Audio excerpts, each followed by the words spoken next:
Video ini menjelaskan lanjutan dari tugas praktek bagian A yang sekarang kita masuk ke tugas praktek bagian B ya.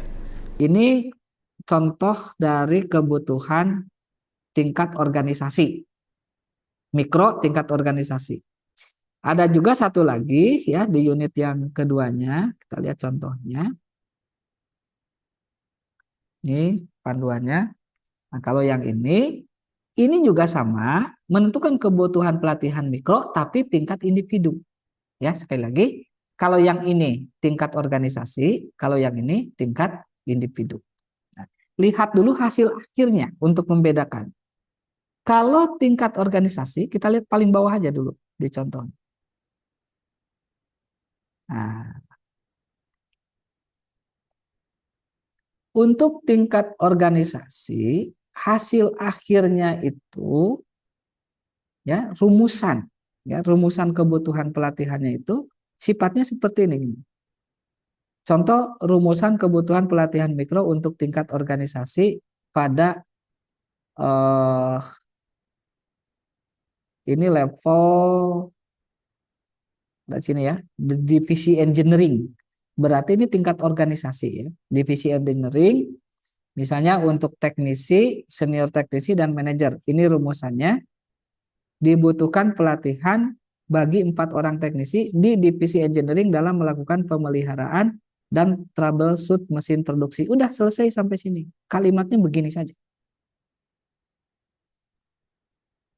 Ya, tidak menyebutkan materinya apa, unitnya apa, itu tidak disebutkan. Jadi kebutuhan pada tingkat organisasi ini hanya disebutkan dibutuhkan. Ini hasil akhirnya nih. Dibutuhkan pelatihan bagi 4 orang teknisi.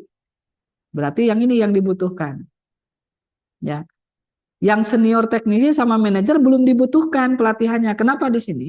Karena sudah disebutkan dari 11 orang jabatan teknisi, 4 orang diantaranya setiap aktivitas kerja selalu terjadi downtime, penanganan mesin yang lama, tidak sesuai target.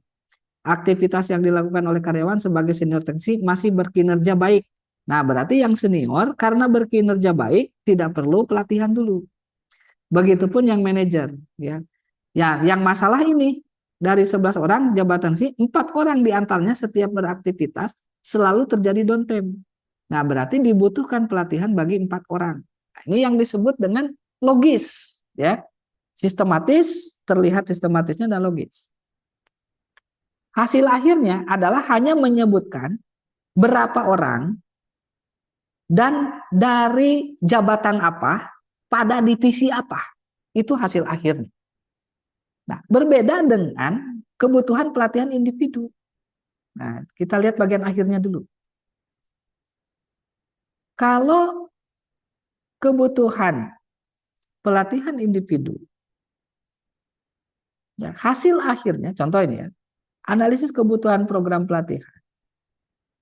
Berdasarkan pengolahan data, rekomendasi judul. Nah, judulnya muncul. Judul pelatihannya apa? Meliputi klaster program pelatihan, ini adalah nama program pelatihannya. Dan menyebutkan unit-unitnya apa. Ya, jadi di kebutuhan pelatihan individu sudah mengarah lebih mengkerucut lagi, bukan hanya jabatan dan orangnya, tapi materi unit kompetensinya apa yang harus dipelajari oleh orang-orang yang dibutuhkan tadi. Nah, bahkan nama orangnya di sini sudah ditetapkan di dalam apa namanya, di dalam analisisnya nih, Diki, Jaki, Dodi. Jadi sudah ditetapkan nama orangnya. Kebutuhan unitnya apa yang harus dia pelajari. Ini sudah lebih detail secara individu, orang per orang.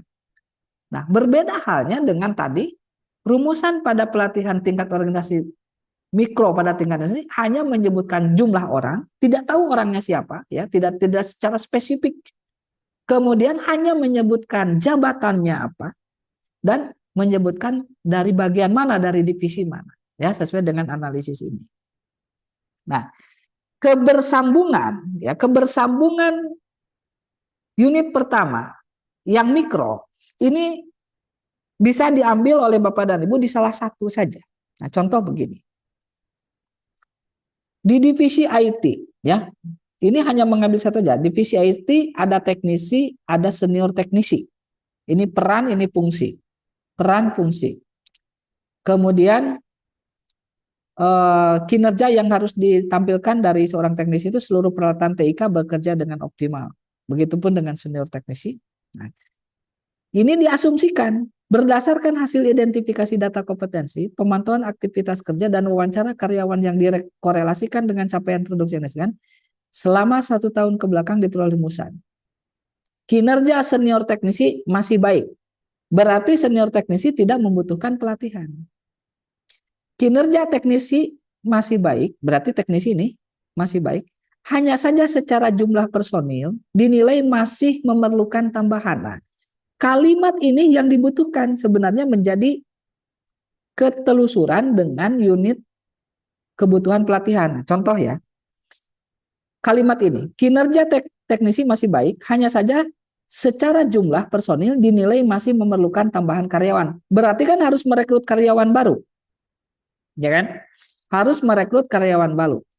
Nah, sehingga rumusannya belum dibutuhkan peningkatan kompetensi karyawan yang ada saat ini, namun direkomendasikan untuk melakukan penambahan karyawan baru untuk jabatan teknisi. Rekomendasinya adalah penambahan karyawan baru. Maka pada output unit melaksanakan pelatihan individu, ya, dalam studi kasusnya, ya, dalam studi kasusnya, perusahaan tersebut membutuhkan tenaga kerja tambahan. Nah, ini nyambungnya di sini. Yang akan dijadikan karyawan kontrak, artinya kan karyawan baru. Terutama berkaitan dengan internet dan jaringan. Tentu harus terkorelasi dengan kebutuhan mikro tadi di tingkat organisasi. Kebutuhan untuk karyawan tersebut sebanyak 3 orang. Ya, dan dengan fungsi jabatan teknisi ahli. Nah, ini dia teknisi ini, ya, yang tadi tidak dibutuhkan karena jumlahnya sudah ada, tapi butuh karyawan baru. Maka di sini diasumsikan adanya kebutuhan karyawan baru yang kemudian karyawan baru ini baru dibutuhkan pelatihan pada tingkat individu. Ya, 3 orang. Ya, ditentukan aja secara dummy orang-orangnya itu siapa yang 3 orang itu. Misalnya ini dikasih contoh Diki, Jaki, Dodi gitu ya. Ini sebenarnya siapa aja boleh ya. Nama mana saja boleh. Nah, ini yang dimaksud Bapak dan Ibu ya. Ketelusuran antara unit output unit yang pertama dengan unit yang kedua. Nah, jadi pada unit yang pertama hanya direkomendasikan begini saja sampai sini. Walaupun ini kan tidak kemudian ditindaklanjuti kalau yang divisi engineering. Karena di pelatihan individunya mengambil divisi IT yang kemudian dikembangkan. Ya, nanti Bapak dan Ibu boleh menetapkan divisi-divisi ini berdasarkan sektornya masing-masing, tidak harus seperti ini. Kan? Makanya ini warnanya biru, artinya boleh diubah. Ya, kecuali warna-warna hitam sebenarnya boleh diubah, tapi kalau Bapak dan Ibu mau mengikuti bahasanya silahkan. Kalau yang tulisannya warna hitam. Oke. Disinilah Bapak dan Ibu kerumitan dan keruwetan bagaimana di level 5 harus banyak berpikir ya dari outputnya ini. Karena memang ini tidak mudah untuk bisa memahami ini. Tadi untuk telusurnya itu yang agak sulit memang ya. Di samping ada kemampuan-kemampuan teknologi yang tadi harus Bapak dan Ibu upgrade. Nah, tetapi dari berpikirnya aja ini sudah cukup berat memang. Kita 2 unit saja ini untuk menentukan yang lebih spesifik Bapak dan Ibu menentukan perbedaannya. Oke. Ini tadi saya tarik ke bagian perbedaannya ke ujung langsung ya. Ya, ke outputnya langsung. Ini untuk memberi gambaran dulu. Nah, sekarang kita lihat urutannya dari bagian atas. Nah, atau sebelum melihat dari bagian atas, saya berikan kesempatan dulu Bapak dan Ibu kalau ada yang ingin ditanyakan. Silakan.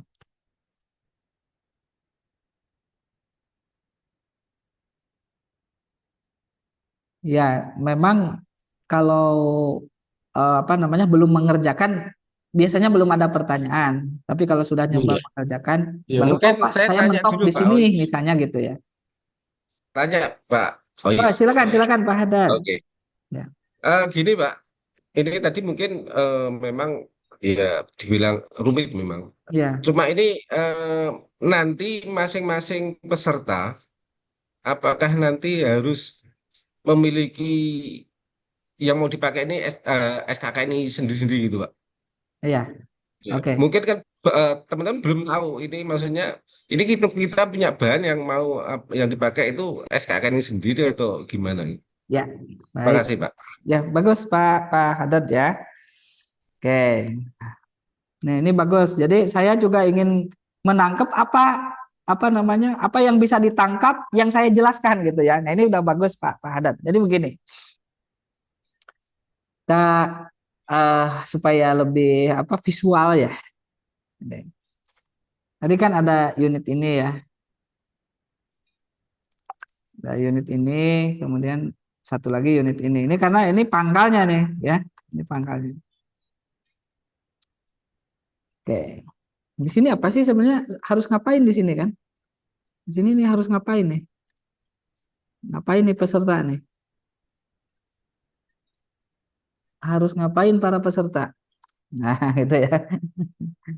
Nah, sederhananya gini. Nah, satu, ya kan? Temukan SKKNI yang sesuai bidangnya masing-masing. Nah, ini saya contohkan. Apa yang dimaksud sih? Temukan SKKNI sesuai bidang masing-masing itu gimana sih maksudnya? Oke, ini saya simulasikan di sini. Ya, ya.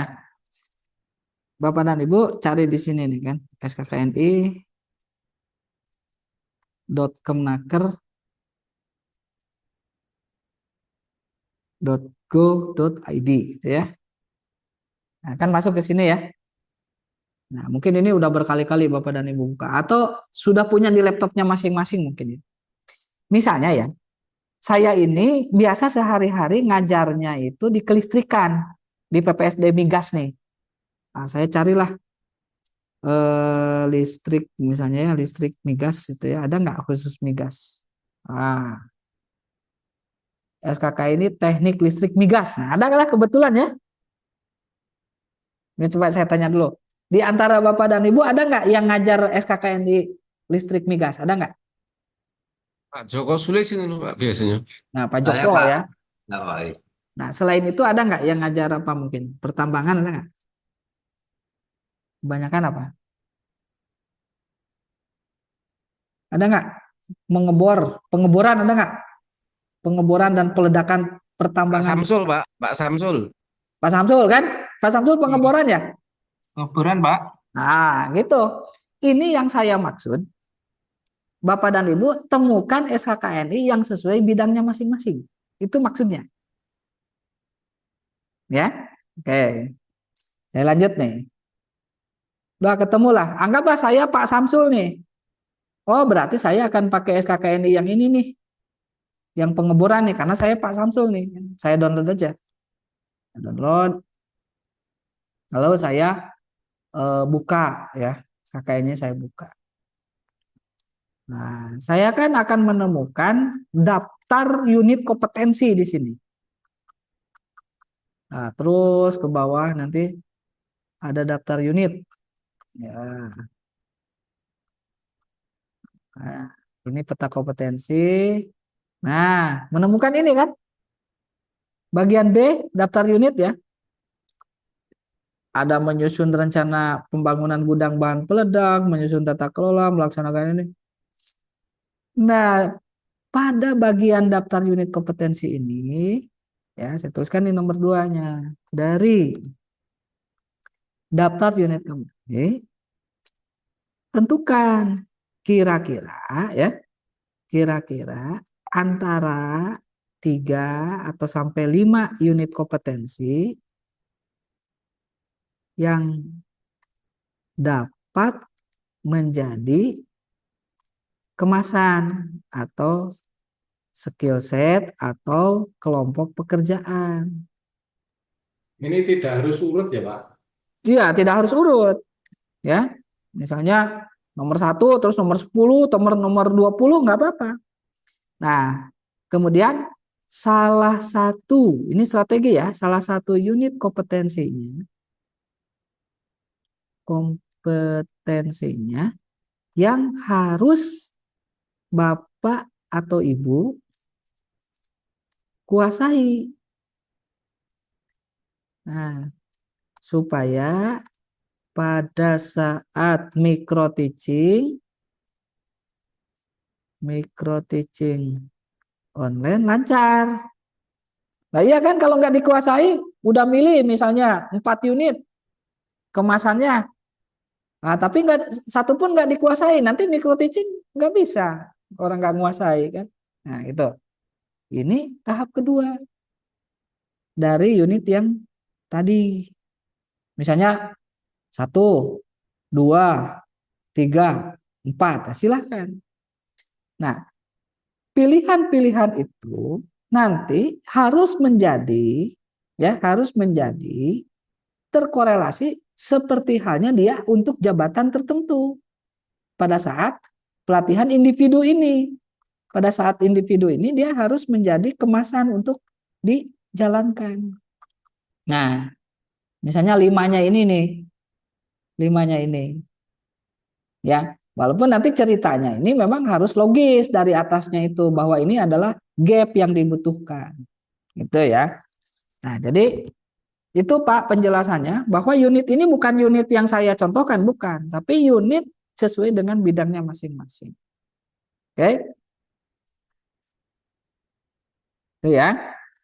Nah, unit ini sebenarnya nanti di bawahnya itu di bagian yang individu. Ya, unit-unit yang ini. Ya, unit-unit yang ini SKKN yang ditemukan ini sebenarnya di bagian individu, tapi pekerjaannya Bapak dan Ibu secara strategi mencarinya dulu ini ya.